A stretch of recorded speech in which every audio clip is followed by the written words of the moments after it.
कैसे हो दोस्तों।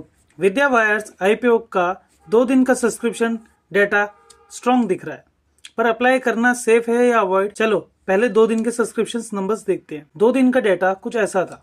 क्यूआईबीज ने 1.39 गुना जो कि सब्सक्राइब किया है, जो कि डिमांड शो करता है, क्योंकि पहले 2 दिन में क्यूआईबीज का एक्टिव होना बहुत बड़ी बात होती है। वही एनआईज ने 10.8 गुना सब्सक्राइब करके अच्छा रिस्पांस, जिसमें से बिग एचएनआईज ने 8.91 गुना सब्सक्राइब किया और स्मॉल एचएनआईज ने 14.59 गुना सब्सक्राइब किया, और साथ ही रिटेल कोटा ने 12.51 गुना का सब्सक्रिप्शन किया है। ओवरऑल अगर देखें तो 2 दिन में सब्सक्रिप्शन 8.97 गुना इस आईपीओ को 2 दिन में सब्सक्राइब मिला है। मतलब रिटेल और एचएनआई साइड से डिमांड काफी स्ट्रांग है। क्यूआईबी का रिस्पांस मॉडरेट है, ना ज्यादा वीक ना ज्यादा स्ट्रांग, जो बैलेंस कॉन्फिडेंट देता है।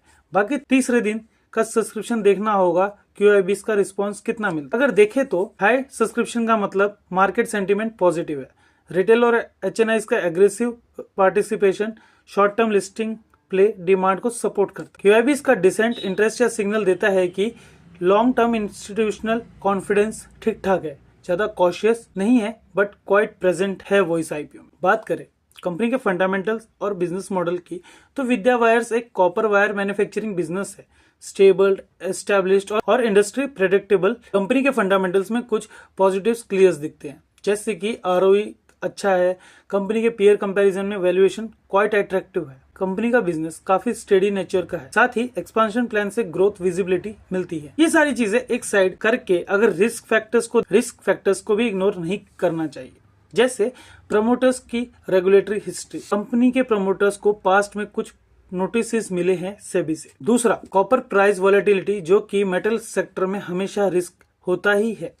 तीसरा, एक्सपांशन प्रोजेक्ट में टाइम और कॉस्ट ओवररन का रिस्क भी होगा। ये तीनों फैक्टर्स लिस्टिंग के बाद भी कंपनी के परफॉर्मेंस को डायरेक्टली इम्पैक्ट करेंगे। बात करें लिस्टिंग कैसी होगी, तो डिमांड स्ट्रांग है, वैल्यूएशन अट्रैक्टिव है, बट लिस्टिंग डे पर डिसेंट पॉजिटिव मूव आने के चांसेस है या नहीं, ये मार्केट सेंटीमेंट पर डिपेंड करता है।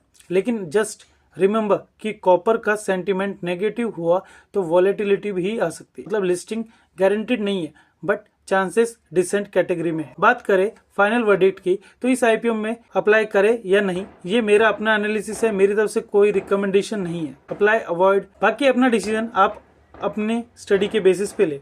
अगर आप एक सेफ और कंजर्वेटिव इन्वेस्टर हो तो अप्लाई कर सकते हैं 1-2 लॉट, क्योंकि बिजनेस स्टेबल है, बट रिस्क इग्नोर नहीं कर सकते। सेफ इन्वेस्टर्स के लिए 1-2 लॉट अप्लाई करना ही बेस्ट स्ट्रेटेजी रहेगा। अगर आप एक टाइप से एग्रेसिव या लॉन्ग टर्म इन्वेस्टर हो, so you can apply with the best conviction, क्योंकि वैल्यूएशन अट्रैक्टिव है, एक्सपेंशन प्लान स्ट्रांग है। अगर मेटल इंडस्ट्री और विद्या वायर्स की ग्रोथ स्टोरी में बिलीव करते हो तो अप्लाई कर सकते। अगर आप एक शॉर्ट टर्म लिस्टिंग प्लेयर हो तो मॉडरेट लिस्टिंग एक्सपेक्टेशन के साथ अप्लाई कर सकते हो, क्योंकि लिस्टिंग गेन पॉसिबल है या नहीं ये कभी पॉसिबल गारंटीड नहीं होता। बस मेटल सेंटीमेंट स्टेबल होना चाहिए। और बाकी जिन लोगों ने अप्लाई किया है, और अगर आपको अलॉटमेंट मिले या नहीं मिले, लेकिन पोस्ट लिस्टिंग के बाद कुछ 4 चीजें हैं जो ट्रैक करनी होगी इस कंपनी के, जैसे कॉपर प्राइस ट्रेंड कैसा है, एक्सपेंशन प्रोजेक्ट प्रोसेस कितना हुआ और कितना पेंडिंग है, साथ ही वर्किंग कैपिटल साइकिल क्या है, और प्रमोटर गवर्नेंस पर अपडेट्स क्या है। 1 लाइन क्लोजिंग वर्डिक्ट को समझे तो विद्या वायर्स आईपीओ सब्सक्रिप्शन स्ट्रांग है, वैल्यूएशन अट्रैक्टिव है, पर रिस्क रियल है। Safe investors small apply, aggressive investors long term view के साथ अप्लाई कर सकते हैं।